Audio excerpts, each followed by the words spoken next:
If you start a business, you're going to face setbacks. Difficulties and hurdles seem insurmountable at times. It's not a fairy tale story of just riding into the sunset. So that begs a question. Why start a business anyways? Why not play it safe? I mean, it's easier to play it safe. Starting a business is too risky. But then again, anything you do is risky. Even if you don't start a business, that's risky too. Now, granted, some things are more riskier than others.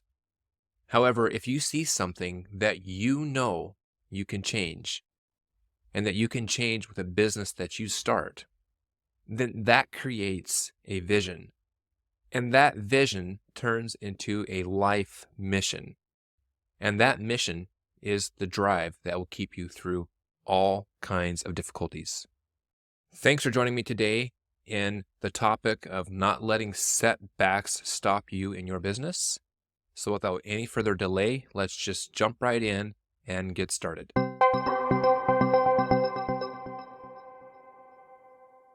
Before we get started, I just want to ask you a question. As an entrepreneur, do you feel that it's lonely at times? I totally get it. Entrepreneurship is lonely at times.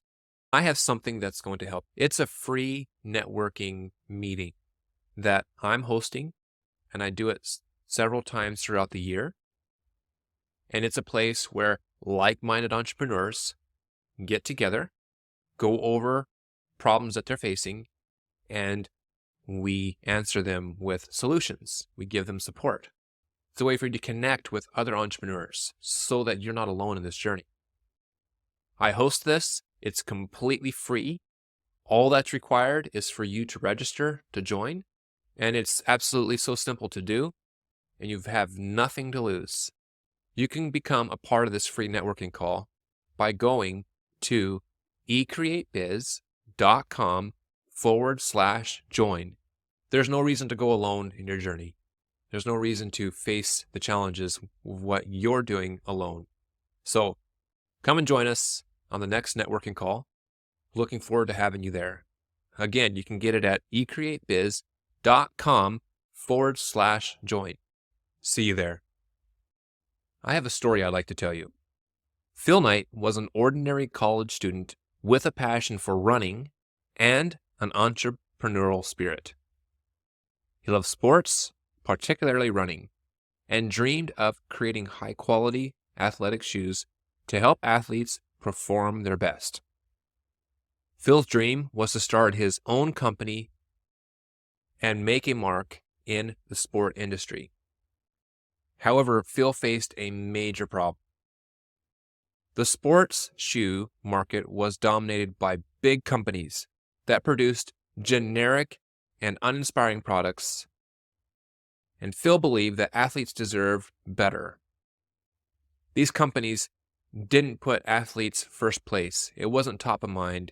There wasn't a culture around athletes and shoes at the time. Well, Phil believed that athletes deserve better, but he lacked the resources and the experience to compete in these established giants. So he needed to find a way to stand out and to make his vision a reality. What Phil really needed was a guide. He needed to go outside of the resources that he had, and he needed to tap into another resource. Phil found his guide in the form of a Japanese shoemaker named Onitsuka. On the trip to Japan, Phil met Mr. Onitsuka and was impressed by the quality of his shoes. Mr. Onitsuka agreed to manufacture shoes for Phil's new company, giving him the necessary expertise and support to bring his vision to life. With Mr. Onitsuka on board, Phil returned to the United States and founded the Blue Ribbon Sports, which would later become Nike. His plan was to introduce high-quality, innovative athletic shoes to the American market, challenging the status quo. Phil knew that he had to build a strong brand and connect with athletes on an emotional level to differentiate his product. However, Phil faced numerous obstacles along the way. He struggled with cash flow problems, fierce competitions to establish brands, and skeptics who doubted his vision. The road to success was paved with setbacks and challenges, but Phil's determination and belief in his mission kept him going. Nike's breakthrough came when Phil and his team developed a revolutionary running shoe called Nike Cortez. The shoe's innovative design and superior performance caught the attention of athletes and consumers alike. Phil's relentless pursuit of excellence paid off, and Nike started gaining traction in the market. Over the years, Nike continued to innovate and expand its product line, becoming the global powerhouse in the sport industry. Phil Knight's vision of creating high-quality athletic footwear evolved into a mission of empowering athletes worldwide. Nike's iconic "Just Do It" slogan encapsulated the brand's philosophy and resonated with millions of people, making Nike a symbol of inspiration and achievement. Phil Knight's journey transformed him from a college student with a dream into a successful entrepreneur and visionary leader. Through his pursuit of excellence, he not only built a successful company, but he also revolutionized the sport industry and inspired countless athletes around the world. I want to pause for a second and thank you for subscribing. And I really appreciate your comments. Now, I'm told that your subscription and your comments and your like that you do to these videos helps the algorithm to know that this is good and relevant and that it can serve other people. So thank you for your support, and I really appreciate you joining me today. Let's jump right back in where we left off. When you look at the brand Nike, you don't think of the story behind what made that brand the way it is. It's just a common brand. But what we forget is there was a beginning to this story. We don't know the story. We just think that they're successful and we're not. There was a beginning.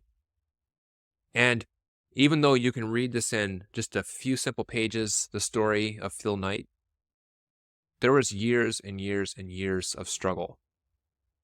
Lots of uncertainty.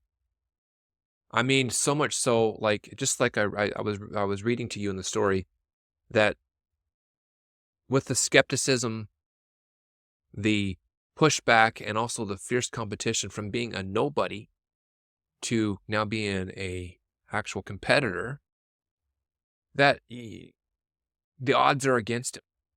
Seriously, the odds are against him. All the money he would make from Mr. Onitsuka in Japan, he would right away turn that around and put that right back into making more shoes. He wasn't going on vacation during that phase of his life. He wasn't buying the latest shoes and fashions for himself. He wasn't living in a fancy place. Everything he was doing was a struggle. And so much goes against him at the time that I want to circle back to this part of what really is going to get you through any setback. And this is the part that I want all of us to embrace, is that it's the mission. It's the mission that he had. That's what helps you to go through any setback, any hurdle, is that you believe in the mission. I don't know of anybody who's been successful that hasn't believed in the mission that they were doing. I've heard of many affiliate marketers out there making commissions on sales, not really believing in the product. And today, they're not selling those products anymore, and who knows what they're doing. But they weren't serving a mission. They were just following a plan, and that's where the status quo comes in. They were just following what was required of them. And same thing goes for trying to do anything that's already been tested. It's easier to feel comfortable in doing what's been tested. Period. That's just how it is. That's how we are. But if you're going to want to do change, make change. Change for the better. It's going to require you to get out of your comfort zone. And you're going to do whatever it takes to make sure that that mission that you're serving that it will seek the change as you have dreamed. So this goes way beyond yourself, and it goes towards those that you're serving. So setbacks are real, setbacks are common, and setbacks happen all the time. So embrace that and do all you can to overcome it, and it'll be worth it. Thanks for joining me again today, my friend.